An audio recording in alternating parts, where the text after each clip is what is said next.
All right, this video is going to show you how to go from Inventor over to the CAM environment. We'll set up some stock and we'll face the object. So when we're in Inventor, we've completed our model. We are going to switch over to our CAM environment by clicking on the CAM tab at the top. Eventually, you will have a CAM sequence over here that will show up as well. The first thing we have to do is set up our project, right? As always, kind of Inventor gives us our most common stuff on the left side to the least common stuff out to the right.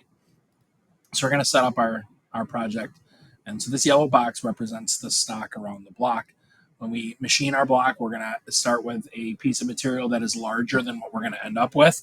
And so then this allows us to kind of use that and make sure that we are machining it all the way out to the edges.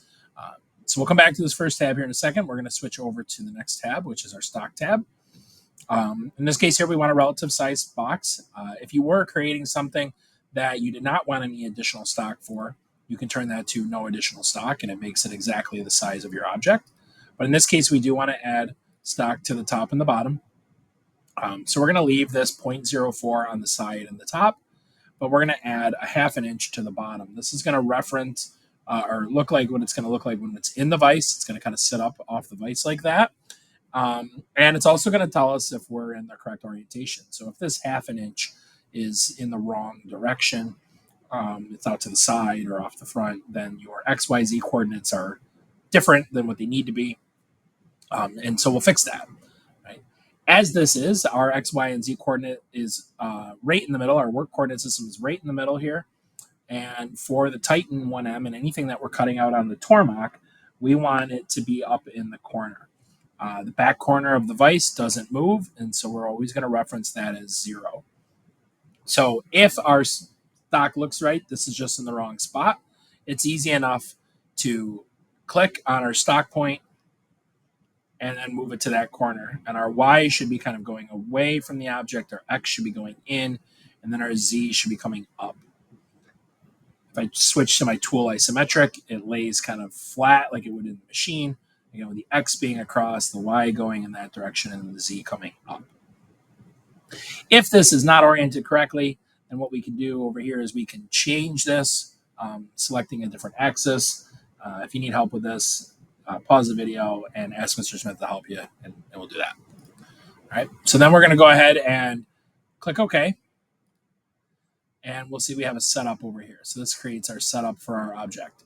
All right, so once we have it set up, now we're going to go through and we're going to start our operations. So again, the facing is often happens right at the beginning of working our part. This takes the unfinished, surface that maybe was cut with a saw or whatever else, and gives us a nice machine surface. So when we click on the operation, it's going to bring up a tab, and this tab for all the operations kind of looks similar. There might be a couple of changes based on what it is. And we're pretty much always going to live in this 2D environment. So my first step here is to select the tool. We're going to grab the tool that is the largest in here. So I'm going to go to my Tormach library, and I'm going to choose my 1/2 inch flat end mill. When I select that, all these numbers down here change. We'll talk about what those mean later. Then my next tab is my geometry, and because I stocked my object and I'm facing it, it automatically selects it. If I wanted to do something different, I could select that here, but for my facing operation today, I don't want to worry about that. Okay. Then we have our heights tab. Our heights tab we're always going to check, and most of the time we're not going to change too much on here. We might change some stuff in the top and the bottoms. Because we have a little bit of stock sticking up above, you can see our top height is here where the stock would be, 0.04 above, 0.4 above, and then our bottom height is down here. So it's going to machine from here to there, removing material from the top of my object. So again, we'll leave all this as it is. Then we have our passes. All right, so again, our passes here in our facing operation. Right now, our pass direction is at 0 degrees. If you kind of hover and highlight, you'll see what would happen if we changed it. So for some reason we wanted to go not straight across the object, we could. And then we have some other things in here with our step over. When we're machining our butterboard or our rim shape, it's very, very soft, so we can leave this at this 90% step over. Directions can be both sides. We don't have to mess with any of the other stuff. Our last one is just our linking and our leads, and that's kind of how it comes in and out of the object as it moves. So we're not going to touch any of that. Facing's pretty simple. So we're going to click OK, and then we're going to see the tool path that gets created. And again, this is based on a 1/2-inch tool. We want to see what actually happens here. We'll click on our setup to highlight it. Go up here to our top left and click Simulate. I like to remove the tool holder and turn the stock on.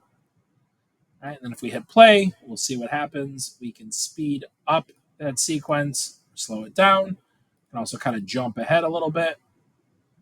And then when it gets all done, it removes. We can see what it was. We can start to see our material looking up at the bottom.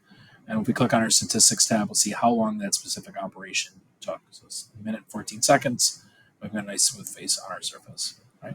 Next video, we'll start to remove some of the material using our pocket and our contour operations.